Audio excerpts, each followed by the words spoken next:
Hello everyone, welcome to my channel Beyond Headlines Current Affairs by Lakshmi.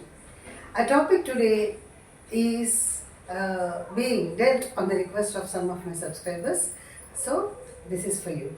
So, the topic today is Introduction to Political Science. So, Introduction to Political Science has been the the topic where every student of political science is going to study, whether you are a plus one plus two student or an undergraduate who is pursuing political science. So, this topic will deal with the evolution of the subject matter and various other things. Okay, so first, if you look at the word political science, isn't it like a contradictory things to or? So, when we talk about knowledge, knowledge is categorized into two parts or two different streams. One is arts and another one is science. Science again is categorized into natural sciences and physical sciences. Natural sciences, your botany, zoology, those things come under natural sciences. Your physics, chemistry and mathematics, those come under physical sciences. So that's about sciences. Now arts. Arts are again categorized into two other categories, that is social sciences and humanities. So all our literature fall under humanities, whereas there are certain subjects which are considered as social sciences. So if you look at the word social science,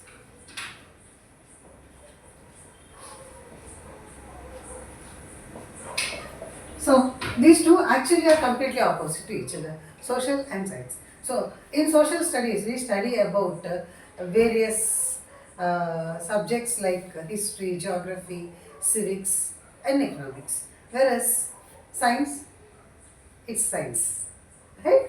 So we know what is science, like physical sciences and biological sciences. So then why this word social sciences? The subjects that are there, which are considered as social sciences, are those subjects which, even though it belong to the arts category, they are studied in a scientific way and a systemic way. They can be studied in a scientific way and a systemic way. That is why they are called as social sciences. Example, economics, political science, history, sociology, ethics, etc. So all these come under social sciences. So now we know what it is. So here in day-to-day lives, people use three words in a way which are very much understood as interchangeable, which are not. So those words are politics, political science and polity. Politics, political science and polity. So if you look at them, they look like all have similar meanings, but not.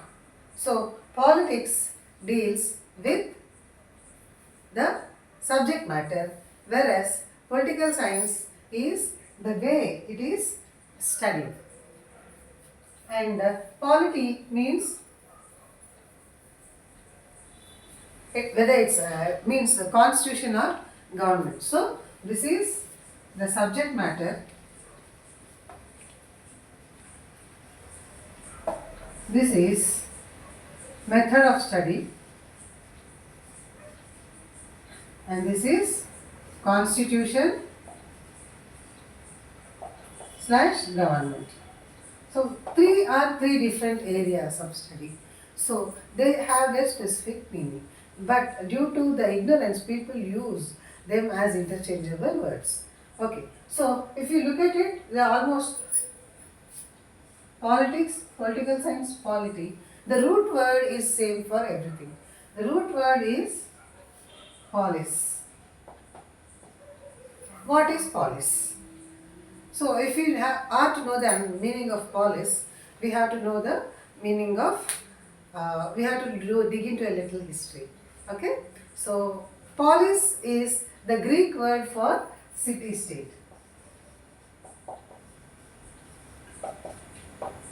Polis is the Greek word for city state and state for all practical purposes in political science.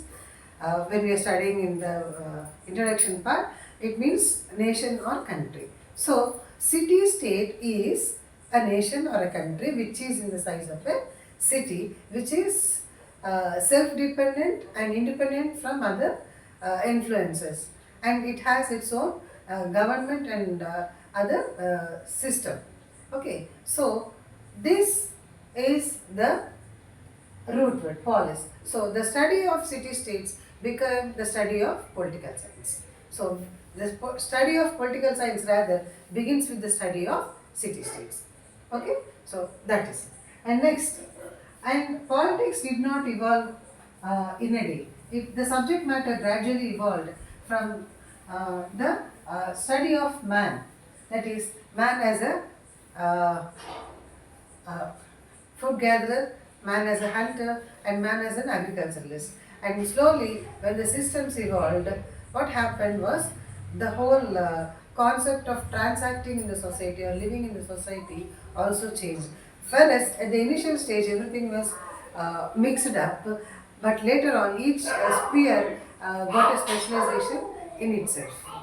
So, the social activities became the basis for sociology, the economic and trade activities became the subject matter for economics, and all the administrative part became the subject matter for political science. Okay, so that's how it evolved. Okay, and in this evolution process, uh, there are different political thinkers who tried to uh, put up different theories of the understanding of the subject matter.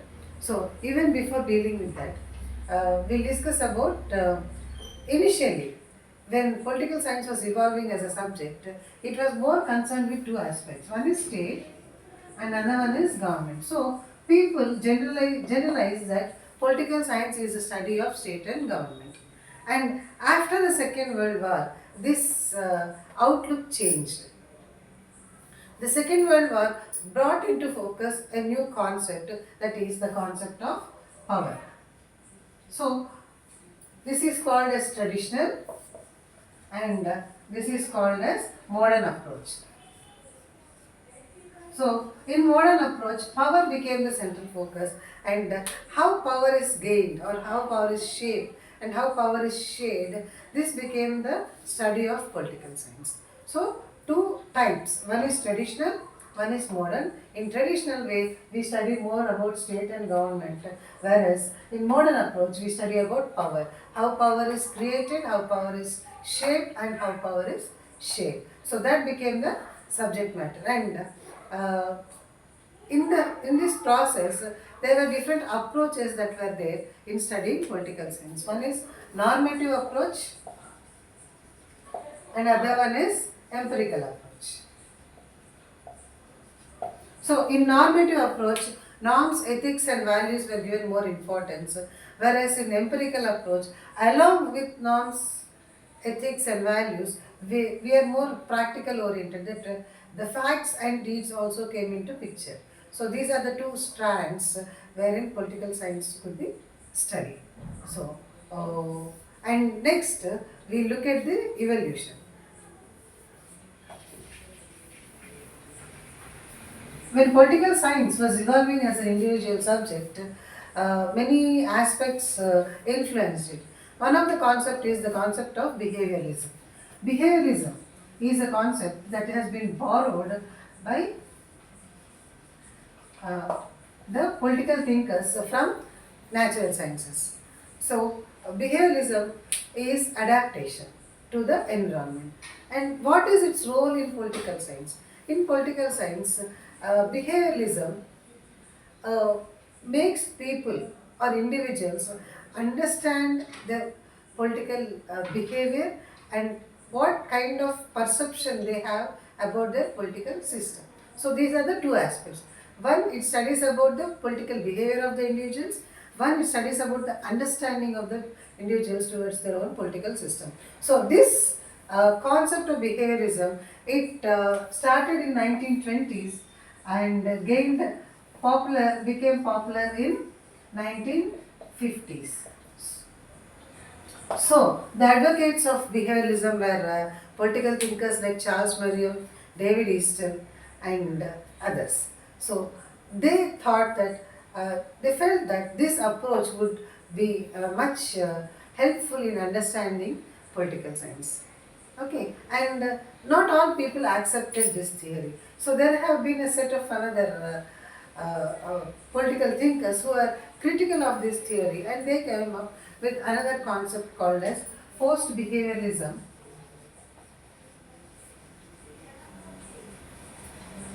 or post behavioral approach.